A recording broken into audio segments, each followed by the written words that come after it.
Warning, the following video has flashing lights and also includes content that may be deemed inappropriate for some viewers. Viewer discretion is advised.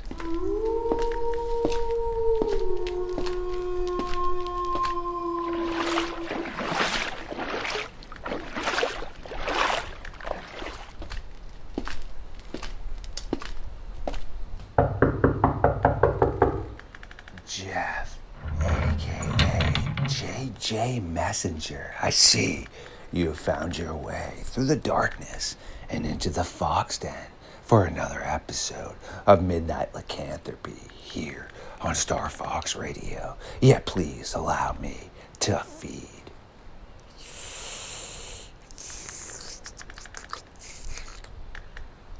Absolutely delicious. I've been sleeping for a very long time, so I did need to replenish my power sources. And now that JJ has released my shackles, it is time to take a walk into the darkness.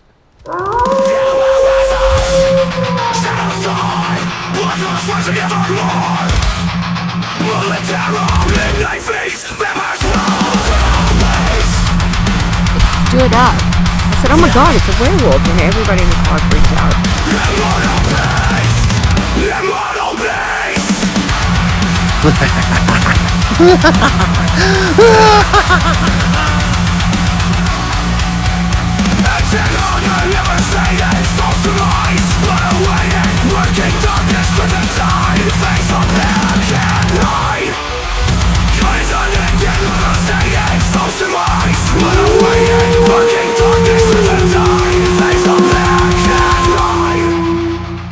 My creatures of the night, yes, we once again are sitting around the late night fire and burning the timber and reading a few chapters from the Midnight Society book in an attempt to figure out what is occurring across the United States with spooky cryptid sightings, missing people, and unknown vocalizations. JJ Messenger is once again staying up late with us. How you doing, man?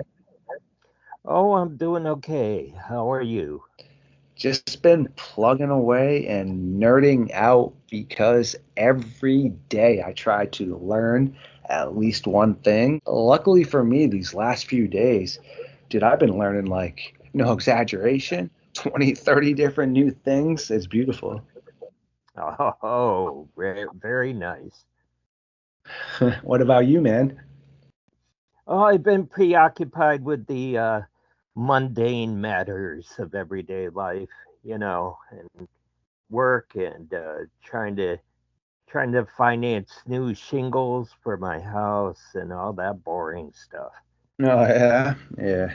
Gotta do it, man, right? Unless you want to go caveman style or etc. I mean, there have been plenty of cultures without shingles that have been quite successful. So, One of my issues has been that there have been things walking on this roof, and the shingles are quite old, so they get dislodged. makes sense. That's some Yeah, pretty gnarly stuff. so what am I going to say to the insurance company, right? There are young Sasquatch climbing on my roof. Yeah, I'm not really sure if you could sell that one too much to them, but you never know, man, right? They might come by with a butterfly net and a nice tight jacket to wear. Hey, at least you'll be warm, right? Yeah, right. Yeah. So I just had to say that because it's been getting pretty cold up in New England. I don't know about you. I mean, up here in Maine, I'm definitely getting a little cold for sure. Oh yeah, we're going below freezing now at night for the first time. This is true. Well, before we dive into, yes, tonight we are going to be speaking about some ancient relatives of mankind and also the Dogman. And I really would like to emphasize what we try to do here on Midnight Lycanthropy is just look at all aspects, but start with science. And once science doesn't fully make sense, then we will look at ulterior theories. But what we will be talking about tonight is all documented, verified, and it's really great stuff because I love to learn, right? And I have always been trying to nerd out with my science team, all right? And they teach me so much amazing stuff that the other day, one of my friends' grandfather made a humorous comment. Hey, why weren't you a professor? And I was just like, hey, because I have no desire to be a professor, but that's a humorous comment. So it's just something that really I love to do is be around people that are intellectual. And before we dive in that way tonight, I would like you to give yourself a plug, man. Just explain who you are, what you've been working on, and what you're up to, dude. Well, I go by JJ Squatchman. My name is Jeff JJ Messenger. I run the Winston Wildman Research Organization, and we're based in Northwest Connecticut. And we're researching what appears to be a elusive cryptid that frequents Northwest Connecticut and southwestern Massachusetts. I've been having encounters with what I call the unknowns. I haven't had a close up encounter, so I can't say for certain exactly what is going on, but they fulfill the stereotypical and the common fingerprint of Sasquatch activity. That is beautiful stuff right there and sounds super interesting. You will have to keep myself and us here posted on this and your adventures. And now we are going to head back into history for a second. And yes, we talk about the Dogman and things that are related to that. But what I'm going to talk about here first with our ancestors ties into what I'm going to speak about next. All right, there are many subdivisions of hominoids that have relation to modern day man and woman. Yet, I'm not going to go into full elaboration on that. I'm going to focus on three real quick. You have Homo erectus, which, long story short, is the ancestor of ours that was bipedal, okay, and basically somehow decided it was going to consume meat along with foraging like the other cultures were doing and spiked the growth in our brain, our energy, and our production. That's as far as I'm going to get into that because that's not what we fully talk about here, but you will see why I'm mentioning this. Then you have the Neanderthals, which is a very common term that almost everybody is going to be familiar with. Again, another ancestor of ours. And then you have the less known Denisovians.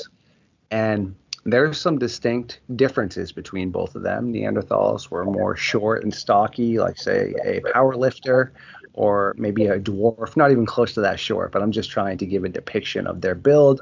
And the Denisovians were taller, leaner, more athletic, okay? But either way, all this occurred from Homo erectus evolving and beginning to make its way up from Africa. And now, what I want to talk about after everything I've just mentioned to make it make sense to individuals is you have devil monkeys, okay? You have the Gugway. You also have the baboon version of Dogman. And we do have very much evidence to support that baboons in general are on the loose and definitely functioning in the United States, whether they were let loose by people that own them, areas where unfortunately nefarious type things were occurring on them, or if they just escaped or came up on their own. And either way, we have a skull that has a bullet hole in the back of it that Jody Cook found in 2006 down in Ohio in the middle of the forest. Interesting. Very many different scenarios could have occurred with that, but they all fall into the line of, like I said, the devil monkey, the Gugway, and the Dogman baboon version all looks like, yes, a baboon. But there was a more beastly version of these entities, or creatures or animals, I should say, because yes, they are flesh and blood and did exist, that I will dive into in a second, but I would like to hear your thoughts on the first portion of what I stated. Wow, that's a lot to digest. There are, I believe, feral primates across this country. We know that laboratories have kept primates for experimentation, and unfortunately, a lot of inhumane treatment. We also have zoos and private collectors and private pet owners, and for whatever reason, the primates can get away, escape, and in a hospitable climate, they can perhaps survive.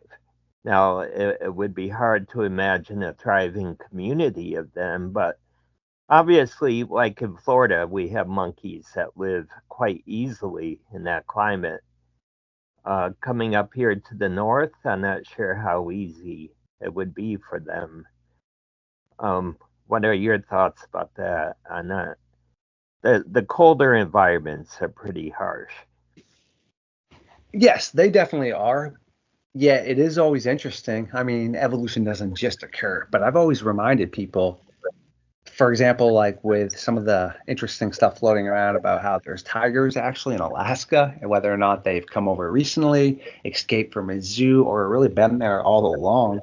It's actually in an anomaly that they're not there already. I mean, maybe they just never needed to leave Siberia for the food source. It's literally identical to where they live in Russia, almost the Canada into Alaska aspects. So tigers, though, and also monkeys, everything starts in a warm environment first before it goes up and evolves. Yet you do have dinosaur species that were found in Alaska, which is cool, that were herbivores and also predators. And then you also have other animals like the Siberian tiger, the snow leopard, the snow monkeys. All those animals had to originally come from a warm environment and had offspring that were able to survive, because every time they reproduce and an offspring survives, then that's when the genetic changes to your environment really kick into play. But yeah, like you said, I mean, if you just were to take a group of apes or something from Africa and then putting them in a cold environment where they had nowhere to go, yeah, they're toast. But if you were to say take a hyena from Africa, a group of them, a healthy breeding population, and you let them loose in Maine, but they could get into cave systems and burrows and stuff, dude, there's a high probability that they're gonna have offspring, man. Oh yeah, yeah, and adaptations and evolution can set in definitely. It's you mentioned the snow monkeys. That didn't even occur to me. They obviously probably migrated from a more southern species, and they Mhm. through time adapted to colder environments.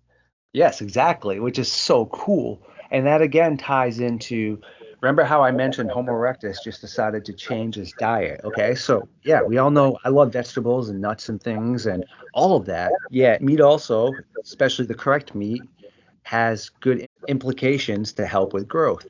So this ties into another thing I would like to mention now. The Dinopithecus is that enormous baboon that was around 6 to 6.5 feet tall, just sitting there staring you right at your face.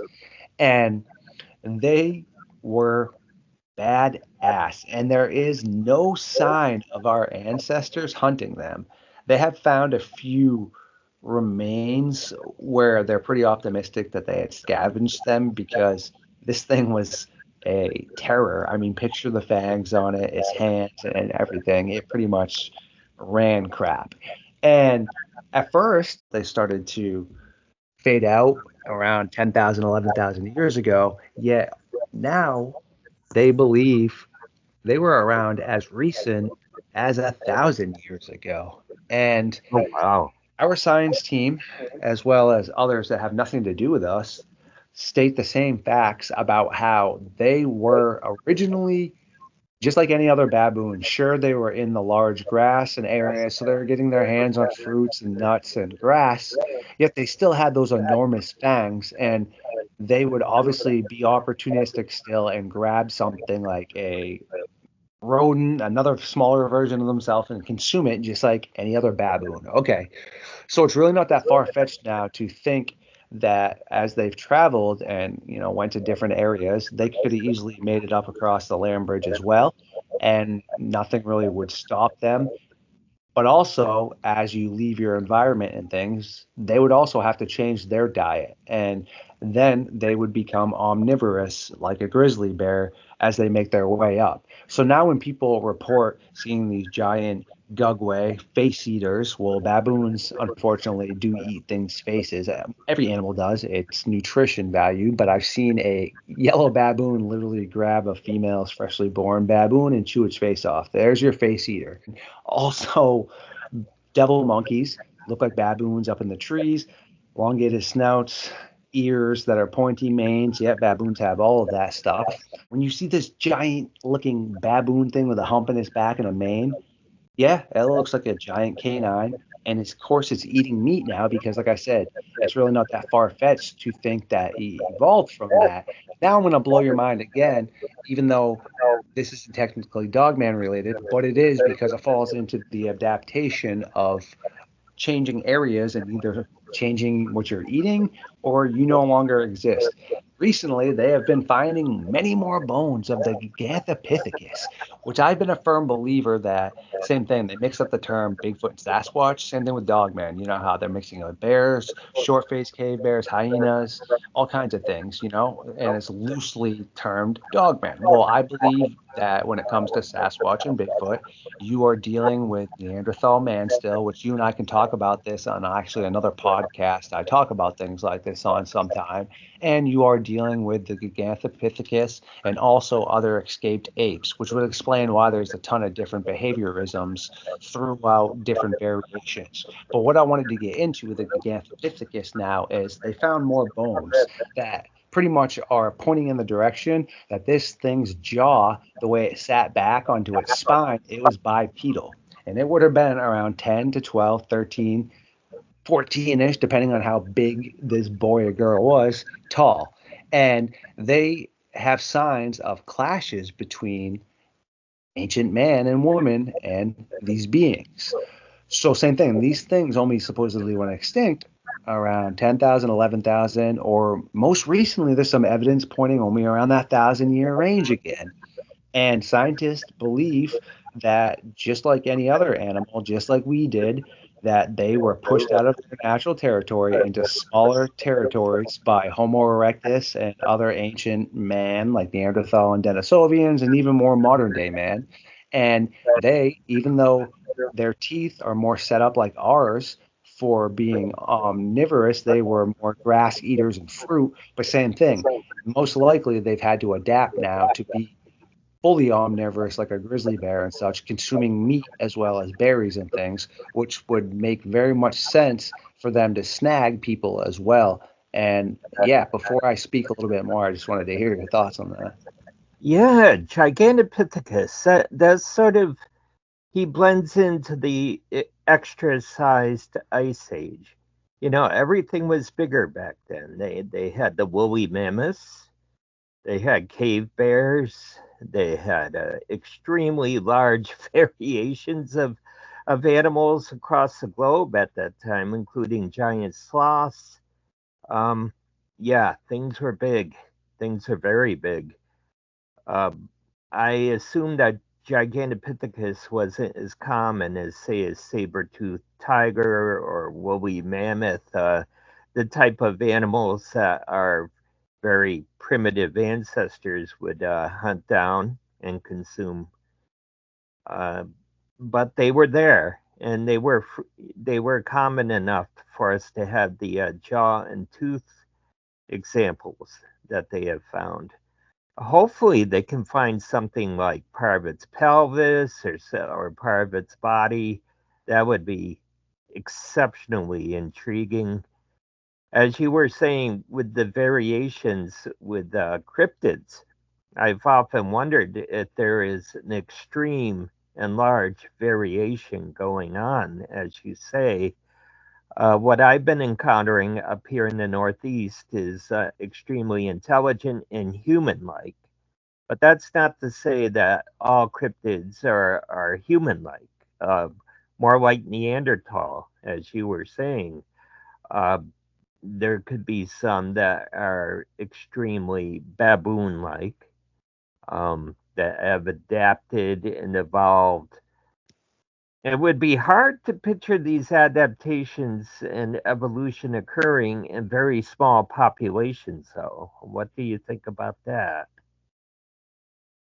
Very interesting and great stuff right there as well.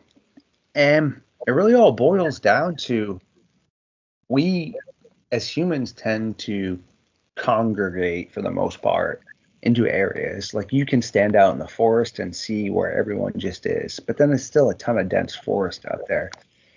And people, well, they always want to be like large things, especially on land, have all been found.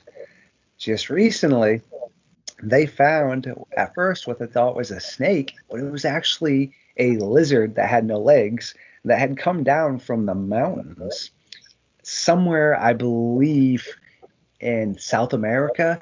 And either way, it was a brand new species. It was like a 6 foot long lizard. Okay, Wow. sure.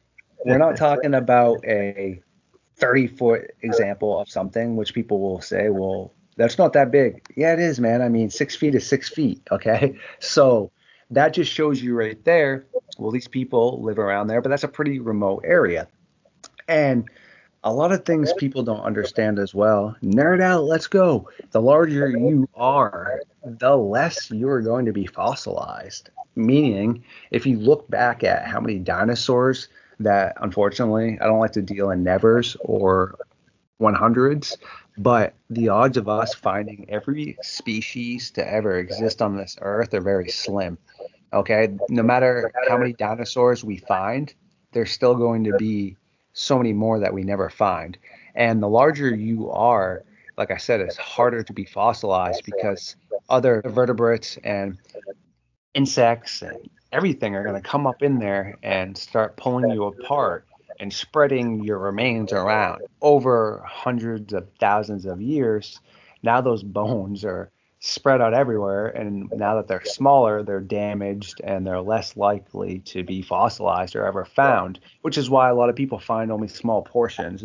I mean, correct me if I'm wrong to anyone out there, including yourself. They've never found a complete Tyrannosaurus Rex skeleton, and they've never really found a large full skeleton of any dinosaur. They found a very close to full one of a Ankylosaurus that is super gnarly, but again, that was something that was out of this world. I mean, even with the permafrost, they recently found this new dog that was jet black. They don't know if it was fully that color or if it was just from the way it was in the frost, but it had these white, kind of gnarly looking fangs. I'll show you a picture sometime. Either way, it's just the head of it.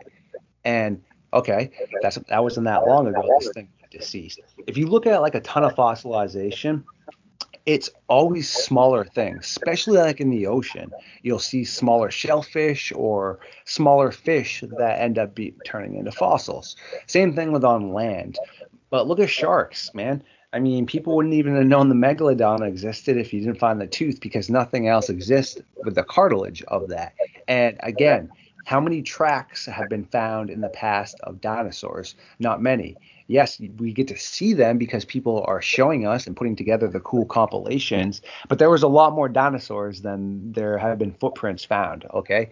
And moral of all this is there's so much new stuff to always be found. And people also don't realize with the Gigantopithecus, it's in an area supposedly with its ancestors that isn't really necessarily friendly to Western science or even being over there at this point in time. It's in China in these remote areas, and unfortunately, we don't really have a good relationship with China at the moment. So I don't think they're all about letting our scientists go over there and try to study. And also, I don't think they care because the original bones were found in a coffee shop that was going to be ground up and put into some sort of medicinal purpose. So again, now the odds of ever really finding anything complete of the Gigantopithecus, unless we can look elsewhere, is very slim, man. So again, I always encourage people just be optimistic and like think logically. So cave hyenas, short-faced cave bears, 90% of their time they spent in caves. So that cave bear, most likely when it's injured or it's gonna no longer be in this realm, it's gonna crawl way back into that cave and it's gonna dissipate. So we know less about cave systems than we do outer space in the ocean. So the odds of something like baboons and hyenas and these things living in cave systems and using those is very prevalent, and the odds of finding them are very slim because no one goes in there. And if you and I are walking by, man, hyenas are in packs, dude. So 5 or 6 hyenas snag us, yeah, we're never existing again. One of those Dinopithecus, I don't care, man. You and I would get smoked by that thing unless we had some like semi-automatic or automatic weaponry, dude. And if they lived in packs like other baboons, which they think they did, yeah. So it all really boils down to the caves, man. And the fact that, as you said, the permafrost and that most recent ice age isn't that long ago, man. And again, just recently they found that there was a lion in North America that was literally the size of almost like a freaking cow. Not really, but it was like 1,200 or 1,500 pounds. And it, same thing, could look you in the eye, man, almost like a 6 foot man or woman, and could run 30 to 35 miles per hour. That's the large species that we just found. They don't have many remains of it. You know why? Because they think it was smarter than things like the saber-toothed tiger and such, because in the La Brea tar pit, they just literally find a ton of herbivores that find so many saber-toothed tigers consistently just jumped on these things and slipped and fell in, where they have only a very couple amounts of these giant lions in there, which would obviously show that they were a little bit smarter about it. And that just shows you right there that we are going to always be consistently finding new things. And recently they found a hyena that I'm going to be talking about on one of my next shows that was the size of a bear, huge hump in its back, massive mane, and it would crush the skulls of its victim. They literally had a rhino that this thing crushed the front portion of its skull as the rhino was running away. Sounds a lot like the Nahani Headless Valley and the Shakuwaran and the Walhalla. Yeah. Interesting. You have these hyenas that crush people's heads and such, and this thing was insanely large, man. They said it's the king of the hyenas, and they believe it was in packs too. So it's all there in our history pointing to these ancestors and things that fit into what's occurring. So before we start wrapping this up, what do you think of that, man? Wow, several good points you made. One thing that I've been reading about is how sparse our fossil record truly is. I mean, people don't seem to realize that, as you said, when organisms pass on, shall we say, and are absorbed back into nature, nature is very efficient at absorbing life back into its components, shall we say. Usually, when we have a fossil record, it's through some unusual circumstance, like a flood, a bog, quicksand situations, or they froze, or they suffered a sudden deep freeze or a sudden drowning and burying. That doesn't occur all that much with life in general. So, what you have in the fossil record are little tiny samples of what life used to be, just tiny, like eyedropper samples. And as you were saying, who's to say the level and the variation of animal and species and even humanoids that have could have frequented our land, and it just boggles the mind, the things that we don't know, and it opens the mind. It opens the mind because some of that can continue to exist. There's a lot of wild territory on all continents that we haven't deforested and populated everything. I mean, just go to Google Earth and sample the surface of every country, of every state in our country. There's a lot of wild territory. There's a lot of area for things to hide in. Yeah, it really is, my friend. And that's all excellent stuff right there. Another aspect is things like to consume bones as well. So small rodents and such will pull these bones away into their burrows and such and consume them. So I'm just trying to be a realist here and stating facts that it's not that easy to find fossils of things. I mean, just go out and walk out in the woods to anybody yourself. I mean, how many fossils are you coming across, right? I mean, how many decaying carcasses? Sure, there might be some in the bushes and things, but come on, they're pulled away by predators and such, and it's just not that realistic. And if you want to add more of an element of intellect now and talking about how something is super smart, well, as I've stated before, there are numerous videos of gorillas using super smart aspects to be like, hey, stop, little ones. Poachers have put traps up here and they'll pick up rocks or branches to disarm the traps. Dang, that's super smart. They also basically put their deceased in caskets, kind of wrap them up in the leaves and such, and they pull them away and hide them and relish their relative. Okay, super pretty smart right there. And then there are videos of monkeys that don't like water that are using sticks and leaning over and they're sitting there, harpooning fish and such. That's pretty dang smart right there. So I think again, people underestimate the intellect just in general of any animal, okay? It's all there. I mean, there was a video of this orangutan with a large chunk of his face that's been carved out from probably some sort of battle with another male or something. He knew exactly which tree to go to chew on it, okay? Spit out what he was chewing on, put it on his face, chew a little bit more, consume it, and then sleep. And within a few days, he was healed. Okay.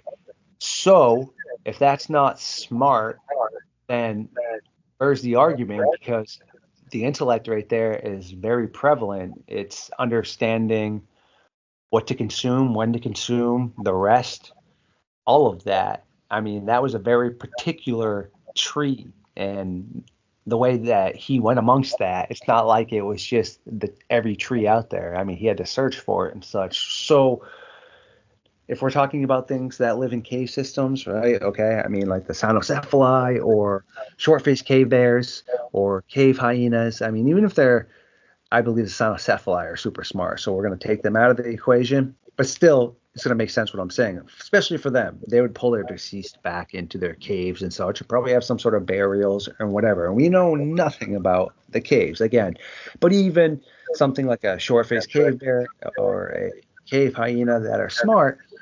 I mean, man, when something is going to pass away, unfortunately, they go back to where they're familiar and comfortable. So if known animals, even like house cats and things like that, go to where you never find them again, then obviously something that dwells and spent 90% of its existence in a cave is going to go back up in where it's comfortable and dissipate. And again, where do we not go? Caves. And like our Spelunker was saying, Meku, I believe only 10% of caves connect back to the surface once you go in. Man, there's a whole world under there. It's just food for thought. Oh yeah, subterranean. Oh, there's a whole different world in the subterranean world. I mean, what is perhaps thriving underground? We would probably know only a fraction, just like we know with our oceanic life that we only know a fraction of that because people are not exploring. They're not exploring to the extent of actually archiving the variety and the frequency of life. I mean, it's just It's all over. I mean, what we don't know is so incredibly immense. There is so much to learn. There is so much to explore, and it's actually quite exciting when you think about it. I think people think we know all there is to know, and that is not true, not at all. Great stuff, man. It's so true. And to everyone out there, thank you for hanging out with us tonight as we read from our book of knowledge. Yet this will be the conclusion of the Midnight Society's meeting for the evening. Yet I do hope everyone learned just as much as I have been learning lately. And if not, knowledge is out there. Never be afraid to learn. And again, stay safe out there. And JJ, thanks for stopping in, man. I totally appreciate you. Oh, thank you, Ken. Thank you very much. If you did make it this far tonight, you truly are a legend. I do appreciate all the support. If you do enjoy my content, please like, comment, subscribe, and share it. Feed the algorithm.